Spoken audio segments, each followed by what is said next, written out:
This is Pulse of Africa, the face and voice of Africa. The story of resurgent and burgeoning Africa is here, only on the Pulse of Africa channel.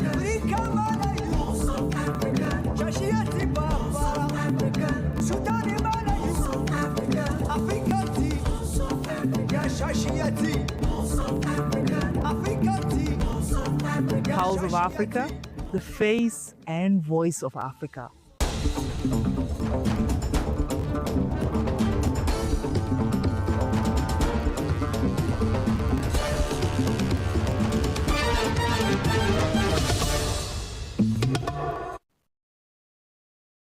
Hello and welcome. I'm Tinsai Gabea with Pulse of Africa News, bringing you the latest stories and updates from across the continent.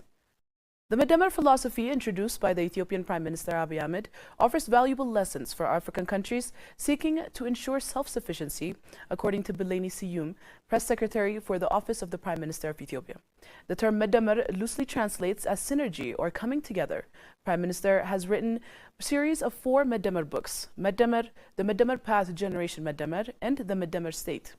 In a bid to make the basic tenets of this philosophy as well as the ideas surrounding it more accessible to a local and global audience, the Medemar application has been launched. The app features an audio version of the first 3 consecutive books in 3 languages: Amharic, Afan Oromo, and English. The book, The Medemar State, has not yet been included in the app, but this is promised for the foreseeable future.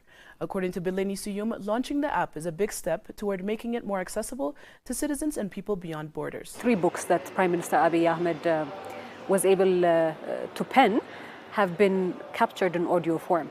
The 4th book, The Medemar State, is still newly released. So in subsequent times or in the future, it will be also made available in audiobook format. But the purpose is, you can go so much in print at this point in time. Yes, there's still a generation that likes to take time and flip through books and read. But we're also witnessing that we are, in essence, our lifestyles are changing very fast. So we are coming much more closer to the digital world. And our everyday lives and interactions have become much more digitized. So what the Medemar app allows us to do is that these books, which are the essence of where we are going as a country, these books that reflect on our past, these books that reflect on who we are as a people, our aspirations, our capabilities, our resources, these books that really uncover and explore the wealth of us as a nation, need to be made publicly accessible. So the Medemar app allows you to go beyond those that are able to read in a book. When you're traveling in a car, when you're traveling on the bus, when you're walking, when you're exercising, you're able to access the understandings and the learnings within these books through the Medemar app. She praised the Medemar philosophy as a homegrown concept and highlighted its success in bringing tangible change to the orientation and delivery within Ethiopia's political and economic spaces. As a result, Bileni stated that there are many lessons that can be learned from the Medemar philosophy, which has produced tangible results in Ethiopia and could do the same for other African countries. Referring to the Medemar philosophy, she mentioned that one of its manifestations is the concept of self-sufficiency, which helps Ethiopia navigate its potential and facilitate its transformation. Accordingly, she said the Medemar philosophy could help other African countries in better understanding and utilizing their resources to achieve sustainable development. There's a plethora of learnings that can be taken from the Medemar books for other African countries. One of the manifestations that we've seen is this concept of self-sufficiency. For a very long time, the continent, it's a very rich continent, but I'm not sure as Africans we truly understand the depth of how abundant and rich the continent is. So through the Medemar principle and the manifestation of it through the projects and the work that this government is doing, this aspect of self-sustenance, locating where your resources are, understanding what these resources are. And these are not material resources. These can be also knowledge resources. This can be people resources as well. The first principle or the first understanding is to be able to locate it and understand it that you have it.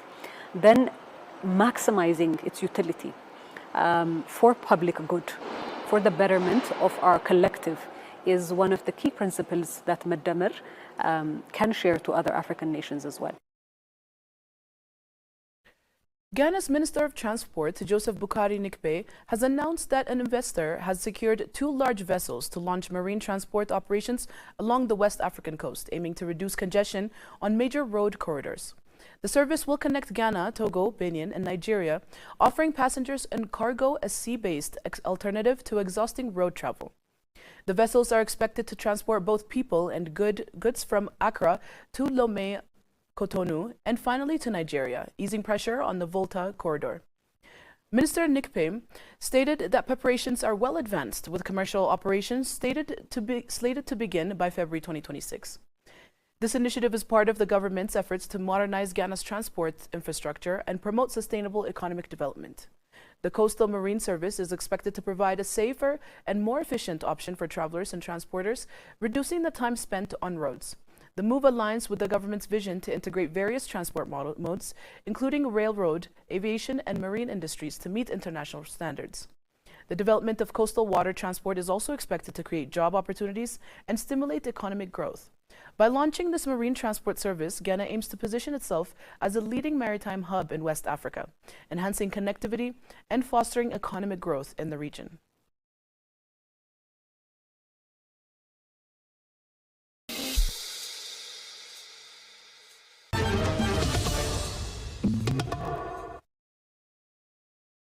Tunisia has approved plans to tender more than 2.3 gigawatts of new renewable energy capacity in 2026 as part of efforts to reduce its energy deficit and expand clean power generation. Authorities cleared tender for 2 gigawatts of wind projects and a 350 megawatt solar project, alongside approvals for additional wind and solar developments aimed at boosting electricity supply. Some projects will include battery storage to improve grid stability and efficiency. The government has also moved ahead with commissioning and trial operations of several large-scale solar and wind facilities, signaling growing momentum in the renewable energy sector. Prime Minister Zahra Zafrani Zanziri called for faster implementation of these projects to help the country reach its target of generating 35% of electricity from renewable sources by 2030, strengthening energy security, and reduce reliance on energy imports.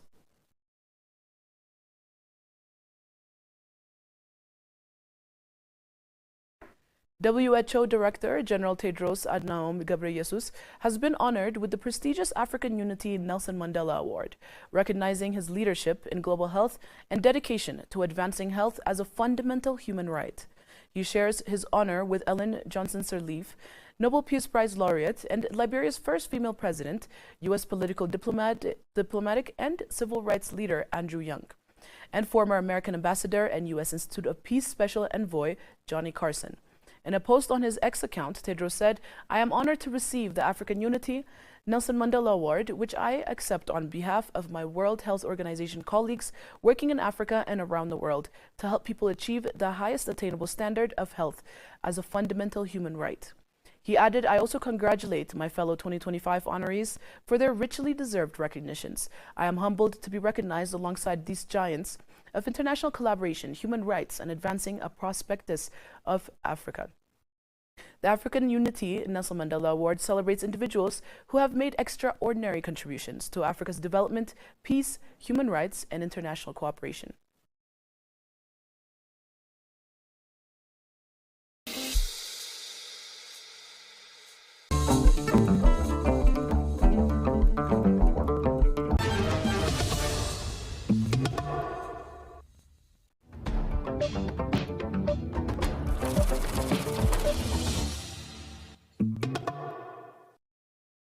Moving on to business headlines, Libya's vast fossil fuel potential and investor-friendly reforms are attracting global energy firms despite the inherent political risks, a boost for the oil-rich African nation.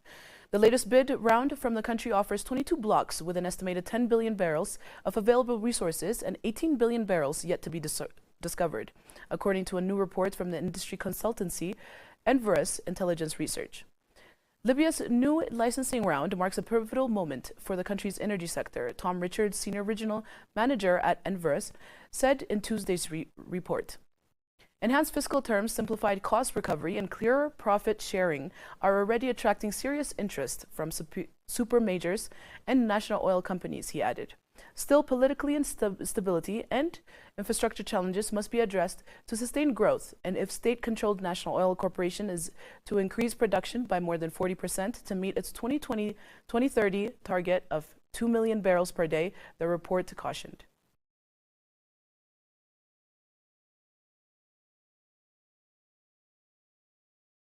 British international investment has taken on the role of anchor investor in Enco Capital's Enco Impact Credit Fund, which has secured an initial close of $100 million to support the growth of mid-sized businesses across Africa. The fund is aimed at closing long-standing financing gaps faced by mid-market enterprises that are often underserved by traditional lenders despite their strong growth potential. Through the provisions of tailored private credit solutions, the fund will target key sectors such as agriculture, renewable energy, telecommunications, manufacturing, and financial services. BII said the investment is intended to demonstrate the commercial viability of private credit in Africa and attract additional capital from both global and regional investors. Enco Capital noted that successful first close reflects growing investor confidence in Africa's private credit market. The fund is expected to help African businesses expand, create jobs, and contribute to inclusive and sustainable economic growth across the continent.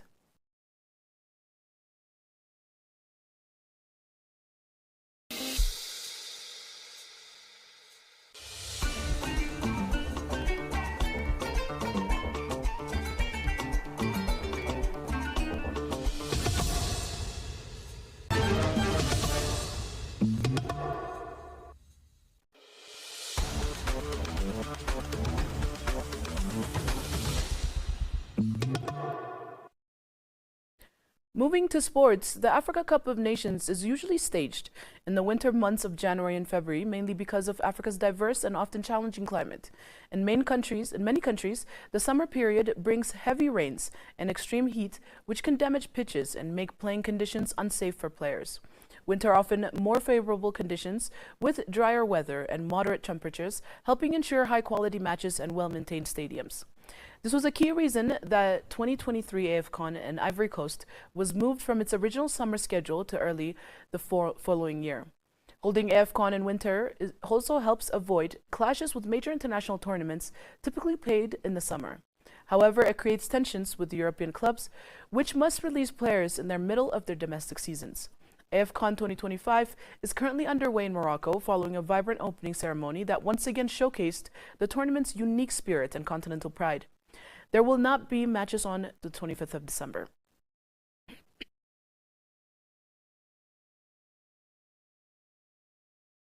Thanks for joining us on Pulse of Africa News. Goodbye.